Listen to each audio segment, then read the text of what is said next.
Мяне завуць Пас Дамейка. Я нарадзілася ў Чылі, але апошнія 45 гадоў жыву ў Аўстраліі. Я наведала шмат краін, пабывала ў розных гарадах. Ва ўсім свеце людзі кажуць пра Дамейку як пра выбітнага навукоўцу, але мне ён найперш цікавы як асоба, як чалавек. Амаль 20 гадоў збіраю матэрыялы пра свайго прадзеда Ігнація Дамейку, з якім адчуваю духоўную сувязь. Ні ў яго мемуарах, ні ў лістах я не знайшла адказу на пытанне, чаму праз 53 гады эміграцыі мой прадзед раптам вырашыў вярнуцца на радзіму.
А што гэта? Дзядзька Юзеф. Дзе? Медзь. А што больш каштоўнае? Медзь ці золата? Больш каштоўнае? Медзь. Але золата даражэй, бо яго знайсці складана. А чаму тады медзь больш каштоўная? Бо з яе шмат чаго можна зрабіць і посуд, і прылады працы, і нават грошы.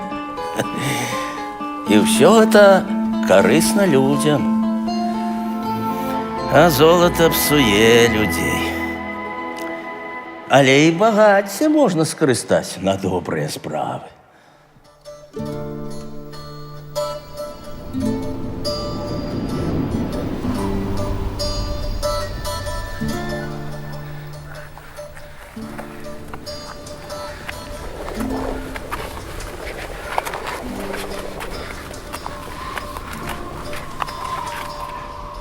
Загорнуты ў шэрае паліто эмігранта, знямелы ад холаду, згорблены, без грошаў у кішэні, я падымаўся на высокі грэбень гары на вышыні 3000 метраў над узроўнем мора.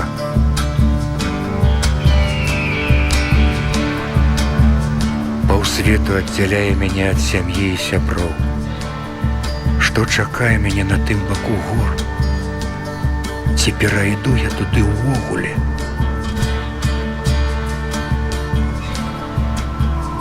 Адзін Бог ведае.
Гэта было 3000 метраў над узроўнем мора.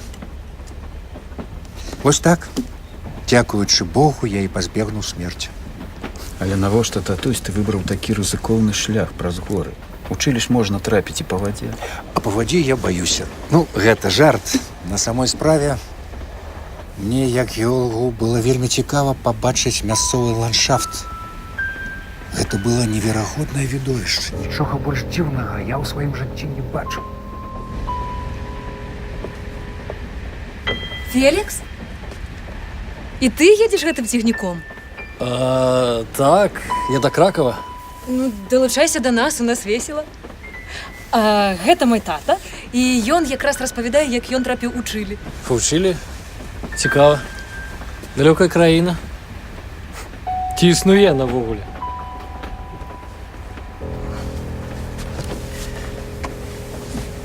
Аніта казала, што вы геолог. А чаму вы выбралі менавіта Чылі? У Еўропе таксама ёсць горы, там Альпы, Карпаты, Пірэнеі. Чаму? Ну, насамрэч, мой шлях да Чылі пачаўся за турмы. Мяне арыштавалі ў 22 гады, адразу пасля сканчэння Віленскага універсітэту. У вязніцы апынуліся і мае студэнцкія сябры Адам Міцкевіч і Ян Чачот. Толькі на допыце я даведаўся, што ўлады палічылі наша культурна-асветніцкае таварыства філарэтаў і філаматаў экстрэмісцкай арганізацыі. Падчас следства нас трымалі ў вязніцы кляштара Базільяну. Мае сябры падкупілі канваера, каб сабрацца разам. Магчыма, у апошні раз. Улады былі супраць любых сакрэтных таварыстваў. Але філаматы сталі для іх найбольш сур'ёзнай пагрозай. Бо яны былі найлепшымі студэнтамі Віленскага універсітэта. І, магчыма, у будучым маглі стаць лідарамі руху супраць расійскай улады. Студэнты, у сваёй большасці маладыя хлопцы, моцна пакутавалі ад жахлівых умоў у Сібіры. Шмат хто з іх там і загінуў. Мне яшчэ пашанцавала 6 гадоў хатняга арышту пад паліцэйскім наглядам. Вы што, так і праседзелі ў вёсцы 6 гадоў? А што было рабіць? Змагацца? Вызваляць сваіх таварышчаў? Напасці на канвой, узяць зброю ў рукі? І што гэта б дало? Ну, вы прымусілі з сабой лічыцца, а так разбегліся, як мышы. Яны не разбегліся. Бацька прымаў удзел у лістападаўскім паўстанні супраць цара. Праўда? Праўда. Удзел у паўстанні мог стаць апошнім фактам у маім жыцці. Я ледзь не загінуў. І забраць мае жыццё маглі свае ж. Гэта здарылася праз месяц пасля пачатку паўстання. Мяне адправілі да генерала Скшынецкага з сакрэтным данясеннем. У адной з вёсак я трапіў у палон, прычым да сваіх жа. Ніякіх доказаў, што я не царскі шпіён, не было, і мяне прыгаварылі да расстрэлу. Я стаяў прывязаны да дрэва і маліўся, разумеў, што вось-вось развітаюся з зямным жыццём, спадзяваўся на цуд. І раптам убачыў ксяндза, які хутка рушыў у наш бок. «Хлопцы», — сказаў ксёндз, звяртаючыся да маіх канваераў, «кожны асуджаны на смерць мае права апошняй споведзі». Як не дзіўна, яго паслухаліся. Мяне адвязалі. Ксёндз адвёў мяне ў лес. Па шляху мы перакінуліся пару слоў. Апынулася, што ксёндз пазнаў мяне. «Бяжыце адсюль», — раптам загадаў мне ён. «З Богом». І я пабег. Каб пазбегнуць арышту, вось так я спачатку апынуўся ў Прусіі, а потым у Францыі. Не самы горшы варыянт. У Францыі вельмі прыязна ставіцца да палітычных імігрантаў. А калі ты ўдзельнік паўстання, то... Францыя нас падтрымала, праўда, Богдан? Так, толькі Ігнат ніяк не мог вызначыць, да якой палітычнай суполкі далучыцца. І ўрэшце рэшт выбраў навуку. Вы так проста здрадзілі ідеалам рэвалюцыі? Рэвалюцыя не бывае без крыві, тэрору і гвалту. А як жа Божыя запаветы? Не забій. Слухайте, я не веру ні ў Бога, ні ў вечнае жыццё. Я хачу, каб вырай быў тут, на зямлі. Вы што лічыце, што ў вырай можна трапіць з дапамогай рэвалюцыі? А як яшчэ? Ну няўжо мы калісьці былі такімі, Богдан? Мне здаецца, я зразумеў, чаму вы з'ехалі з Еўропы. Не было працы, грошай, а ўчылі шмат карысных радовішчаў. Так лёгка можна стаць мільянерам. Ну, мільянерам я мог стаць і ў Францыі. Летом 1837 года я атрымаў дыплом інжынера парыжскай горнай школы. Уладкаваўся на працу да багатых эльзасаў Кёхлінаў, каб кіраваць будаўніцтвам завода па выплаўцы руды.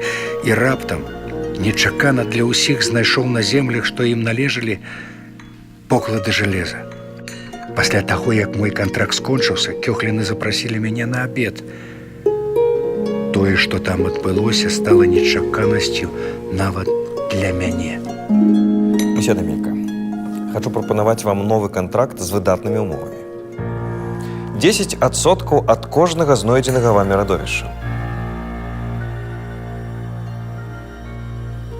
15%. Вельмі добрая прапанова, але мяне чакае новая праца. Чылі. У гэтай дзікай краіне вы можаце згубіць усё, нават жыццё.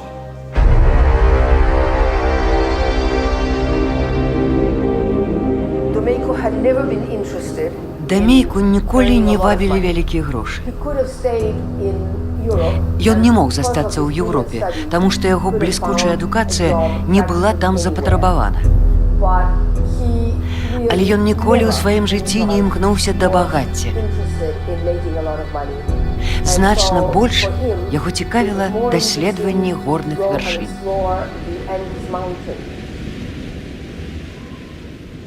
Дабіраўся я доўга.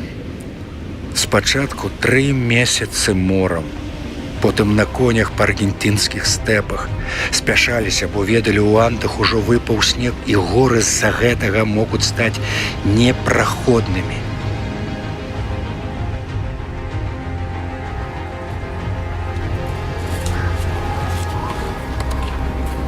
Здаецца, паспелі, але на перавалі ў Спалата, праз які ішоў шлях з Аргентыны ў Чылі, трапілі у моцную завіруху.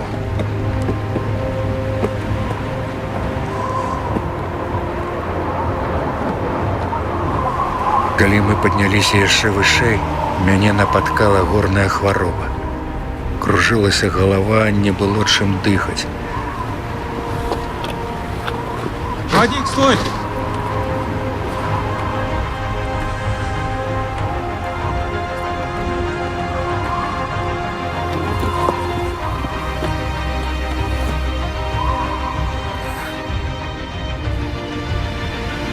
Как ты, доктор? Калі б не мой спадарожнік, я б так і застаўся ляжаць там, у гарах. Гэтага чалавека мне паслаў сам Бог. У той момант мне здавалася, што ён быў маім анёлам-ахоўнікам і аднадумцам.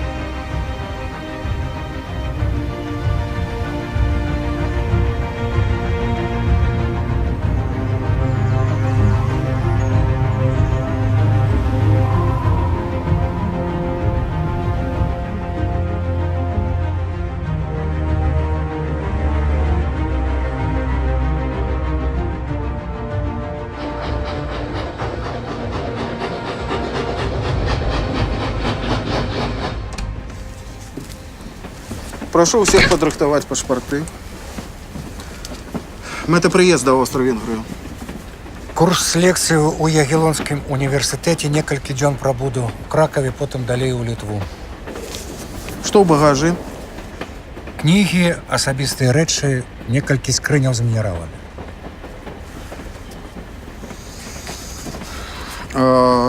Ваши спадарожнікі разам з вами? Так, гэта мой сябар, паэт Богдан Залескі, ён грамадзянін Францыі, моя дачка Аніта, мой сын Эрнан. А гэта сябра сям'і Фелікс. Вітаю в Австро-Венгрії, єр професор. Дякую.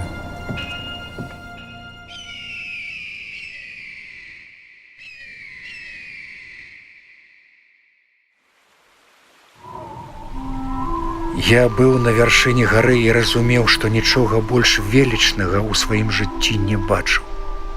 Усе страхі, сумненні адышлі на другі план. Мяне перапаўняла удзячнасць да майго спадарожніка, які не толькі дапамог прайсці гэты шлях, але і выратаваў мяне ад смерці. Шарль Ламбер, так яго звалі. Нашы лёсы апынуліся ў чымсьці падобнымі. Ён, як я, вучыўся ў Парыжы на геолага, потым служыў інжынерам у Багнапарта, пасля эміграваў у Чылі, працаваў на шахце, стаў урадавым агентам. Гэта ён знайшоў мяне ў Парыжы і настаяў, каб мне далі пасаду прафесара хіміі і мінералогіі ў каледжы Ла Сірэна.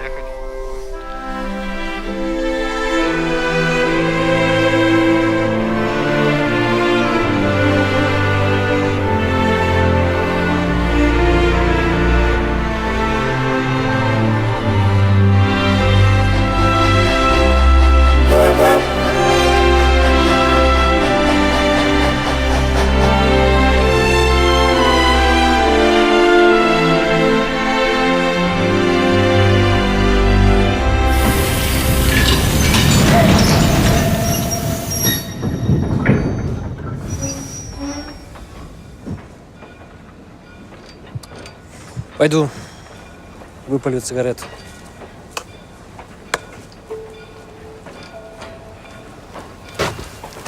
Рэволюцыянер з тых, хто рускага цара забіў. Вам не страшна з ім ехаць? З гэтым? А дзе вы з ім пазнаёміліся? С Феликсом? У Бардо, калі ехалі цябе сустракаць. Ён нам дапамог знайсці прыстань. Ну, мы таксама пройдземся. Добра.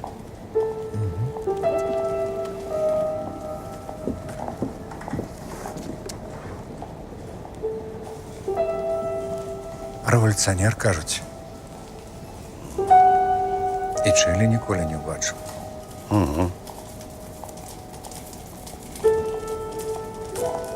Ну-ну.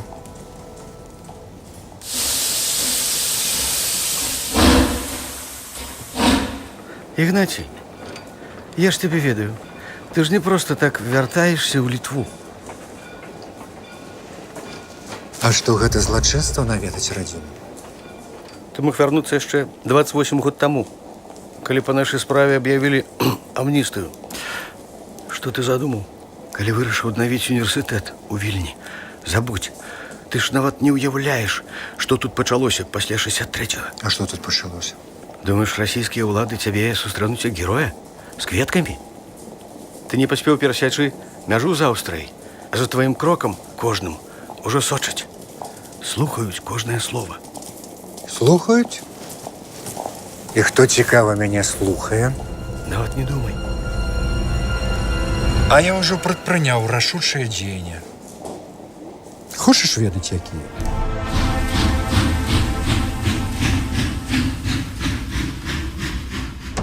Карацей, ты помежник, я не помежник.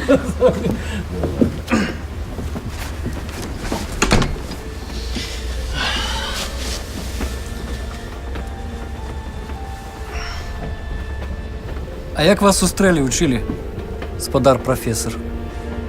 У гэтай золотоноснай зямлі, я спадзяюся, хлебам соллю? Но золотоносная яна стала апошнія 20 гадоў. А калі я прыехаў у Чылі, там толькі што адбылася рэвалюцыя. Людзі жылі вельмі бедна. У гарадах не хапала нават пітной вады.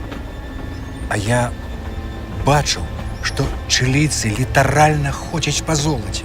Ну вот, уявіце сабе чалавека, які сядзіць на куфэрку са скарбамі і не ведае, як яго адчыніць. Вось такой тады была Чылі. Мы спускаліся ў шахты, наведавалі каньёны, даліны рэк. Частка краіны была ввогуле недаследавана. Вы не паверыце, я быў першым навукоўцам, які пачаў вывучаць пустэльню Атакама. Тата, ты шчасліўчык. Усё, што задумаў, атрымалася. Шчасліўчык? Ну, конечно. Дачка, не вер таму, што пішуць у газетах. У жыцці ўсё інакш. Каб вы толькі бачылі, што адбылося ў краіне, калі я знайшоў першае радовішча. Людзі літаральна грызлі глотку адзін аднаму.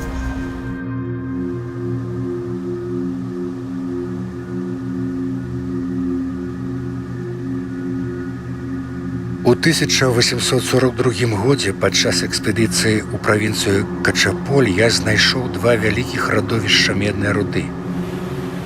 Адно з іх апынулася вельмі перспектыўным.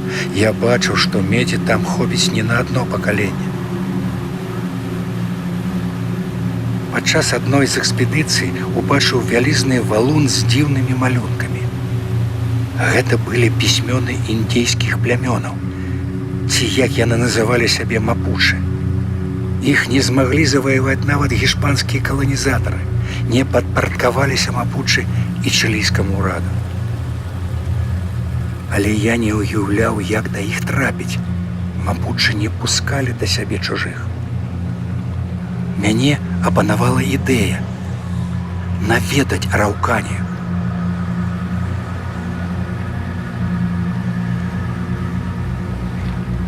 Не прайшло і месяца, як Ламбер вырашыў маё пытанне. Ён прапанаваў мне паехаць у Араўканію на мірныя перамовы ў якасці пасланніка прэзідэнта Чылі. Праўда, за сваё пасрэдніцтва папрасіў аказаць адну паслугу. Ламбера зацікавілі вынікі маёй апошняй экспедыцыі, падчас якой я знайшоў срэбра ў раёне Ла Сірэны.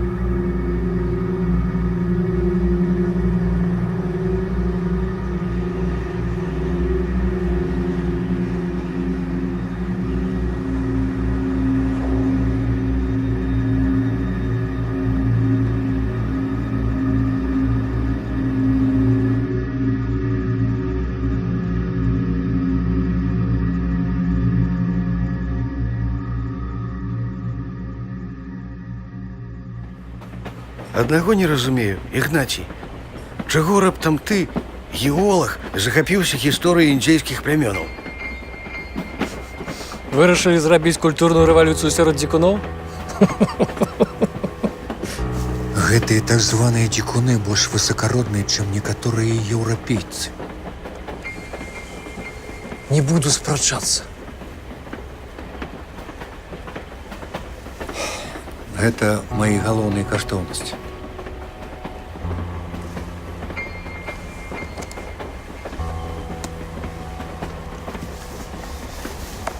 Мае нататкі. Замалёўкі з Араўканіі.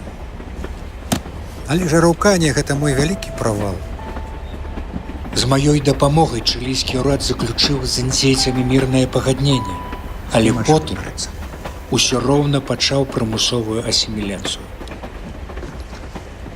А што наконт мапы? Вы перадалі яе Ламберу? А я нічога не казаў пра мапу. Не. А мапа засталася ў мяне. Не, ну я меў на ўвазе, што дзякуючы вашым знаходкам некаторыя ў Чылі сталі мільянерамі, так? І Ламбер таксама? Так, Ламбер адкрыў завод па выплаўцы медзі і стаў адным з самых багатых людзей у Чылі. Ну, прызнайцеся, вы зайздросціце яму. Ну што ты гаворыш? Да майго бацьку ў Чылі на руках носяць. А адзін з вучняў, калі адкрыў новы мінерал, назваў яго ў гонар бацькі. Дамікітам. Лепш бы ваш вучань дапамог вам матэрыяльна. Чалавек з такімі рэгалямі не можа хадзіць. Вось у такім строе. Што дазваляеш? Я спрабаваў яго затрымаць, але ён саскочыў з цягніка. А сакваяж? А што там было? Лісты на ракеты.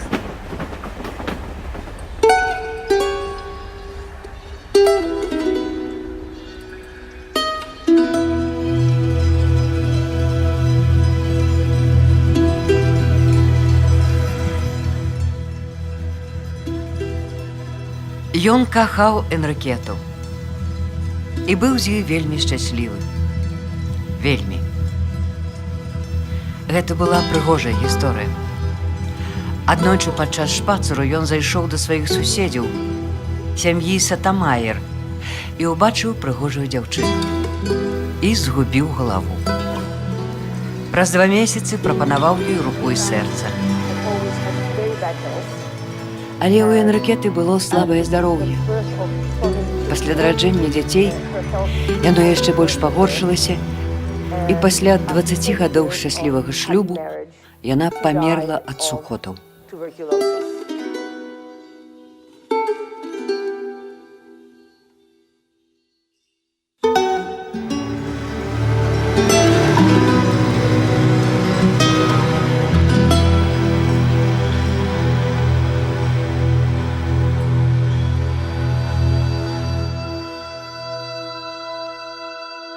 Няўжо яе нельга было выратаваць? Лекаў ад сухотаў яшчэ не прыдумалі. Энрыкета памерла ў мяне на руках. Я мацаў яе пульс, слухаў сэрца, але я не мог паверыць, што яна памерла. Яна была такой прыгожай. А чаму ты не вярнуўся ў Літву пасля яе смерці? Ну, у мяне яшчэ засталіся справы ў Чылі. Мне ў той час якраз выбралі рэктарам універсітэта. І што? Сапраўды ўдалося зрабіць рэвалюцыю ў сэрцах і галовах чылійцаў? Мне здавалася, што так. Але я памыляўся. У той год мяне ў 4-й раз пераабралі рэктарам універсітэта. Я адчуваў, што мой вопыт і веды яшчэ патрэбны краіне. Але апынулася, што ўрад Чылі аб'явіў вайну Перу. Вайна пачалася з-за сялітры, якую знайшлі на памежнай тэрыторыі. Галоўным мецэнатам баявых дзеянняў выступіла сям'я тых самых ламбераў. Менавіта яны далі грошы ўраду Чылі на амуніцыю і на вайсковы флот. Для мяне стала нечаканасцю, што і просты народ падтрымаў неапраўданую агрэсію. Людзі віталі вайну. Залаты цяля лішыў іх розуму. Каб набіць уласныя кішэні золатам, яны былі гатовы забіваць сваіх суседзяў. У той жа дзень я подаў у адстаўку з пасады рэктара. З-за вайны з Перу? А як яшчэ я мог выразіць сваю паразу? Да. Здаецца, в Расіі не уяўляюць, які прынцыповы змагар да іх едзе.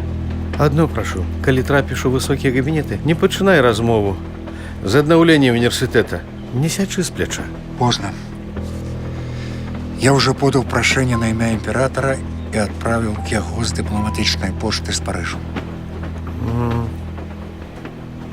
А з чаго ты вырашыў, што мне адмовяць? Не думаю, што расійскія ўлады будуць рады бачыць цябе. Дарэчы, ты збіраешся звяртацца ў паліцыю? Абрабавалі? А сэнс? Гэты, як яго? Фелікс, ён ужо далёка. Мы яго больш не ўбачым. Ніколі.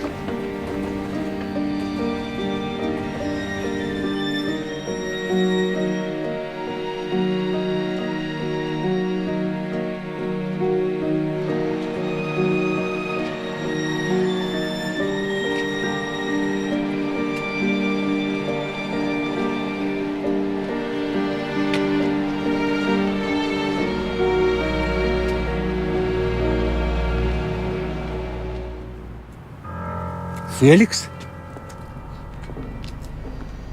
За што затрымалі гэтага маладога чалавека? Я прафесор Дамейка. Вось мои документы.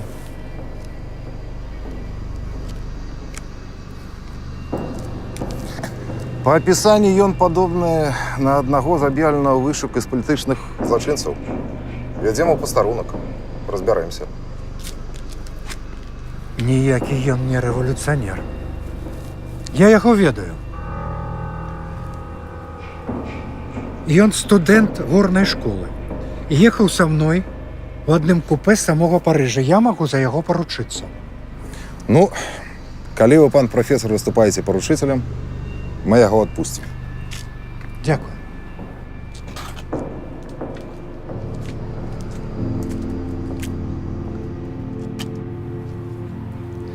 Ты ж насамрэч не вор. Хто тебя наняў?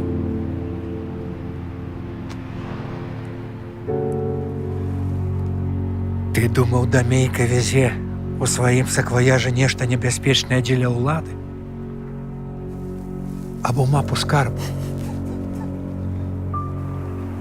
Усе мои каштоўнасці вось тут і вось тут. Вы памятаеце Шарля Ламбера? Конечно. Я не ведаю, дзе і калі вы перайшлі адзін аднаму дарогу. Але яго сям'я лічыць, што вы несумленны чалавек. Я?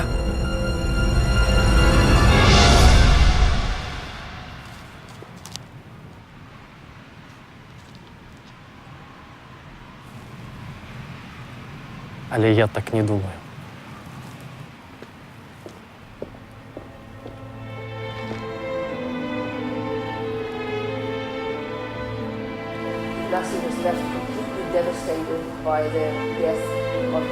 Так, ён узяў лісты Энрыкеты з сабой у Еўропу. І гэтыя лісты сапраўды сталі для майго прадзеда вялікай каштоўнасцю.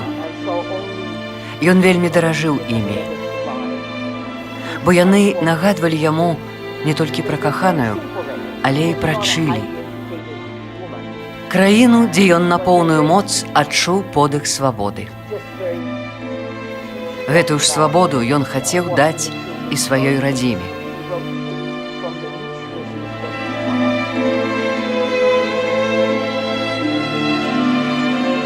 О, вітаю цябе ад усяго сэрца, любімая зямля.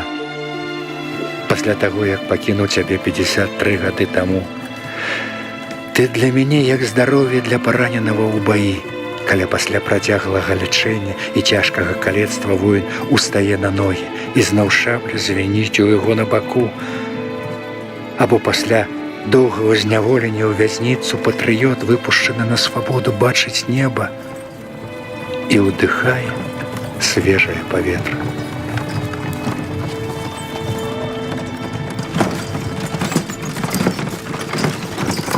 Почекай, почекай! Почекай! Почекай! Стойте! Вы з пошты? Так, шановний пан. У сядзібы малая мядзведка што-небудзь ёсць? Зараз паглядзім.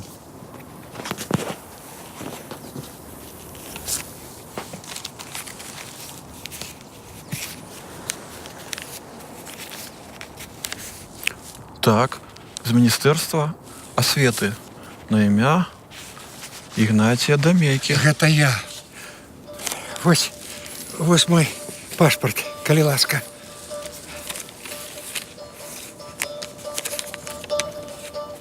Так, добра, шановны пан.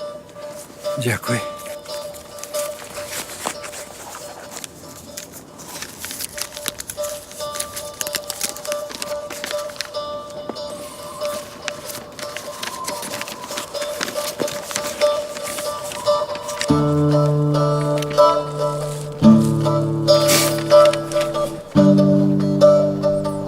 Кепскія навіны?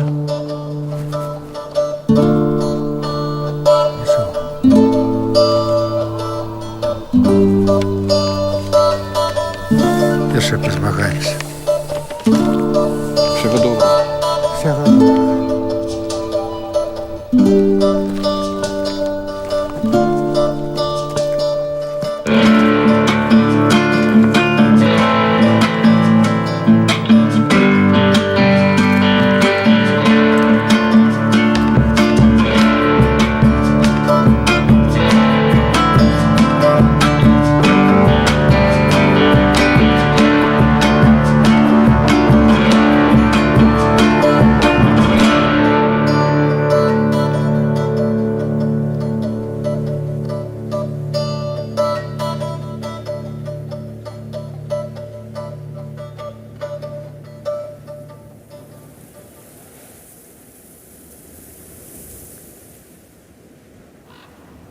Добрый день, паночку. Заблукали. Да не, я тутэйшы, Ігнацій Дамейка, з малой Мядзведкі. Ай, сын пана судді. Так. Ай, не признала. Вось цяпер прыехаў. Як вы тут жывяце? Добра, не паміраем.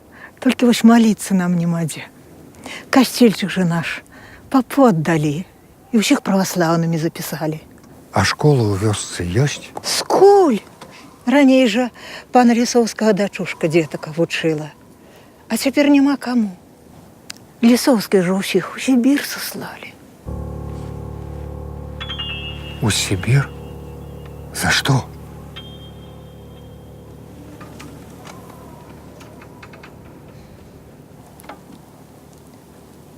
Ой, ну што я тут з вамі? Добра жывем, паночку. Добра. Не паміраем. Бывайце, паночку.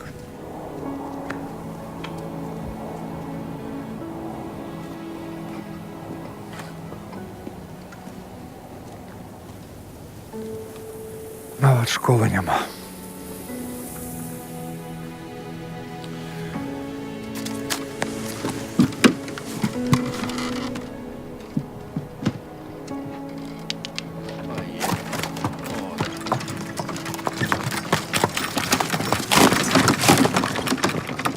Дорогі Богдан, я дома. На любимой зямельцы, але сэрца мая рвецца на кавалкі. Я наведаў магілы бацькі, маці. Стаяў на каленях перад імі, і слёзы каціліся з маіх вачэй. Я адчуваў віну перад роднымі за тое, што стала з маей радзімай. За тое, што не здолеў абараніць яе. Я атрымаў адказ на зварот пра абнаўленне Віленскага універсітэта, зразумела, адмоўны. Ты меў рацыю, як заўсёды, уладам адукацыя не патрэбна. Яна небяспечна для іх. Людзьмі неадукаванымі кіраваць прасцей. Адзінае, што надае сілы, родная зямля. Як навуковец я разумею мову, на якой яна размаўляе, адчуваю, як яна дыхае, як б'ецца яе сэрца.